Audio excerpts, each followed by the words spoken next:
Actually, when the aircrafts strike on the Sidra port, actually, what exactly happened? The wind was to the direction of Gaddafi troops.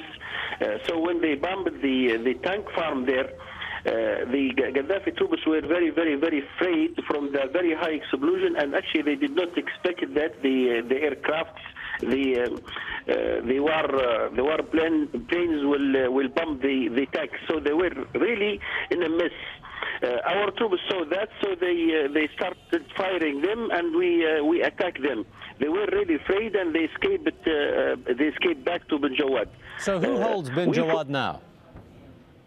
We followed them. Our rebels followed them up to Bin Jawad. We took over. We reclaimed Bin Jawad, and then big fighting and firing was there. For a few hours we didn't see anybody from Gaddafi troops in Bin Jawad, but actually the leader there was afraid because last 3 days when we took Bin Jawad there was a threat there, so we were afraid from that. So they asked them to go to leave Bin Jawad and stay in the border of that. What is the strength of the Gaddafi forces in the region? Sorry? How strong are the Gaddafi forces in that region? I cannot say Gaddafi troops are strong. They have equipment. They have heavy weapons. They have aircrafts. But believe me, they don't have anything. They don't have the faith or to fight. They are really afraid, and they are forced to fight. So whenever they hear firing or we attack them, they immediately go back and they try to escape from the battlefield. All right, Khalid, thank you very much indeed for talking to us. Khalid Kwafi, phoning us directly from one of the battle scenes in Bin Jawad in Libya. Now in Egypt, authorities have arrested a number of people after armed men clashed with protesters in Cairo's Tahrir Square. Pro-reform protesters say soldiers used violence to force hundreds of people to leave the square. That's where all the mass protests were held that helped to oust Hosni Mubarak. It's his supporters that are being accused of attacking the protesters in the square with knives and machetes. They're said to have stormed the protesters on Wednesday. The death toll from the fighting between Muslims and Christians in Cairo on Tuesday night, meanwhile, has now risen to 13. Those battles broke out when Muslims confronted the Christians who were protesting against the burning of a church last week. Egypt's Prosecutor General has now launched an investigation into that incident.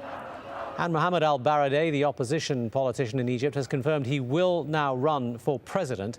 The elections are due later this year. The Nobel laureate is expected to face the outgoing Arab League chief Ammar Moussa. I intend to run for elections as soon as the door for voting is open. I will work from now, and it is my intention to run for office. Now, the Dalai Lama has announced he will be stepping down from his political role. He is the de facto political head of the exiled Tibetan movement. He's given no date for his retirement, but on his official website, he says it's time for a freely elected leader to take over. Republican lawmakers in the U.S. state of Wisconsin have dealt a serious blow to public sector union workers. The state Senate has now voted to remove nearly all the collective bargaining rights held by union members. It comes despite opposition from 14 Democratic senators who actually fled the state to protest at the legislation 3 weeks ago. The measure will now go to the Republican-controlled state assembly, which is expected to pass it on Thursday. And in the state of Illinois, the governor there has abolished the death penalty and commuted all the death sentences of the 15 prisoners on death row. They've now been changed to life sentences in prison.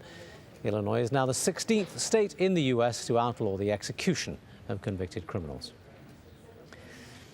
A suspected gunman has pleaded not guilty to the mass shooting in Arizona in January. Jared Loughner is accused of 49 counts of murder and attempted murder, including that of the U.S. Congresswoman Gabrielle Giffords. 6 people were killed, 13 others wounded in the shooting rampage. Well, still to come on the programme. Who's the wealthiest of them all? Find out who's on the rich list of 2010 and where they're from.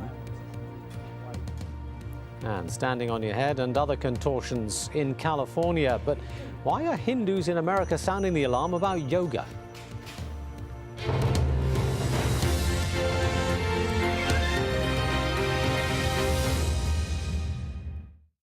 Business Latest is brought to you by Capco in just about everything.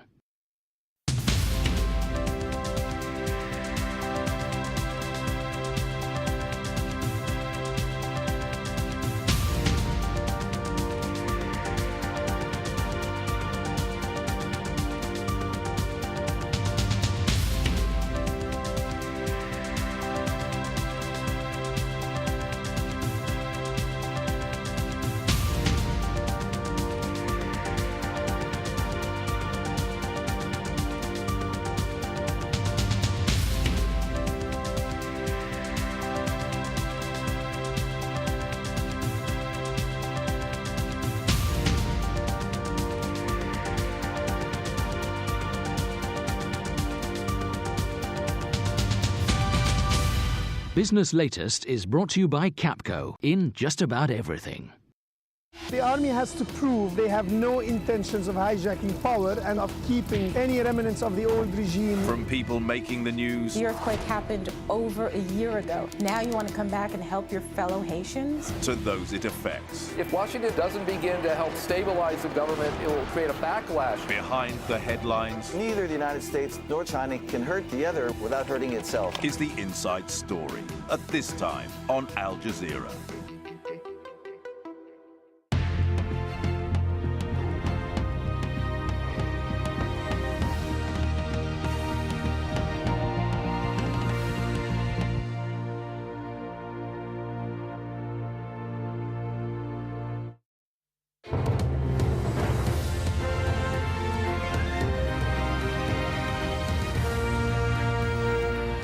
Hello again, you're watching Al Jazeera. A reminder of our top stories. Violence in Egypt is being blamed on people loyal to the ousted President Hosni Mubarak. Hundreds of people with sticks and knives attacked the pro-democracy activists in Cairo's Tahrir Square on Wednesday. In Libya, forces loyal to Muammar Gaddafi struck at rebels and oil installations in the town of Ras Lanuf. Dozens of people are reported to have been killed there and in some other cities around the country. And there's a diplomatic war being waged as well. Senior representatives from Gaddafi's government have been sent to Egypt, Portugal and Belgium on a series of missions whose objective is still unclear. Now in London, a mansion that's owned by Saif Gaddafi, the son of the Libyan leader, has been taken over by a group of activists and squatters. The group is calling itself Topple the Tyrants. It says it'll stay in the house until it and other properties are returned to the Libyan people. Emma Hayward has more. Well, this is the home of Saif Gaddafi, one of the sons of Muammar Gaddafi. So, in effect, this large house in this exclusive part of North London is, in effect, a Gaddafi family asset. It's worth around $15 million. We think it's got a sauna and a swimming pool inside. Now, those